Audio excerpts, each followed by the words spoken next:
Welcome to a 3-Star the Valley video on Owlwood. If you've been having any trouble with this course, we will help you get 3 stars, no problem. Starting out hole 1, I'm using a rive, putting just a little bit of a baby flex on it out to the left with a forehand, comes right back to the basket for a tap in birdie. Moving on to hole number 2, a par 4. Tee shot's not super important here. You just want to make sure that you get out past the trees on the left and don't go too far or too far right. But it's a pretty wide open landing area. I'm using a recoil, throwing just a little bit of hyzer on it. Landed a little bit farther away than I like, but it'll still work. Using a pure for the upshot just gives you a nice soft landing on this island and helps you not skip off the back. And there's the tap in birdie. Moving on to hole number 3. Little downhill par 3. We're going to go with a fuse, which is probably my most used disc in this game. I like to put it on hyzer, put like the left of the aiming guide right in the middle of the disc and put it right at the basket. Keeps it pretty straight. Moving on to hole number 4. Uphill par 3, breaking to the right. This one can be a little bit tricky. It's a little bit low ceiling. You can end up with a longer putt if you're not careful. Adjusting my aim down a little bit there to help with the wind. And we're going to push a little bit more straight than I would like, leaving us with a little bit of a longer putt here. We're going to putt with that fuse that I talked about just a little bit ago. And because there's a headwind, we aim a little bit low, factor that rise that we're going to get, and jam it in for birdie.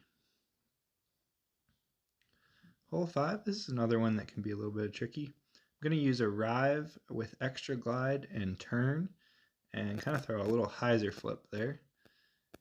You can do really any distance driver will work for this. I just like kind of keeping it a little bit straighter with the hyzer flip.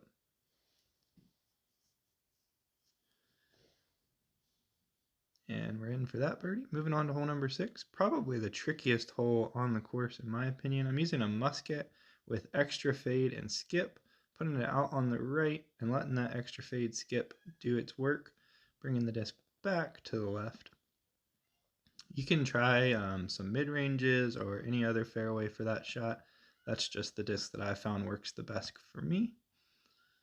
If you're struggling with that, I recommend trying this hole in practice mode and just trying a bunch of different shots, figuring out what works for you. Hole 7, we had another par 3. I'm just going to aim up high with a rive. Really, the only thing here is to miss enough of that tree that you push through and land in the landing zone. That was my extra glide roll disc, so it sticks on the ground a little bit better than like a skippy disc would and keeps you a little closer to the basket. We did have a little bit of a tester putt there, but the reliable fuse works and we're in for birdie.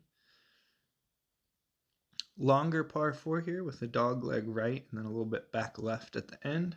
I'm using the extra turn, extra glide rive, pretty much just trying to throw straight and get past the corner there. You have 2 options from this point. You can go through the back, kind of cut through the corner, but I'm going to just throw a big hyzer around with a light extra glide rive and try to get to the top of the hill. Ground play doesn't work in my favor too much, so we have a nice 29-meter uphill putt at the basket and we get it to go in. You might wonder why I have it set to meters. That is purely because that's what I got used to when I started playing and didn't realize you could change it to feet.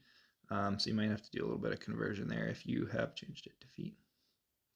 Hole number 9, small little island, and we're going to use an accurate roll musket on a little baby flex down low on the left side. From my testing, that's one of the most reliable plays you can use to get it into the island and in for birdie. There it is, 9 under, 3-star. Like and subscribe.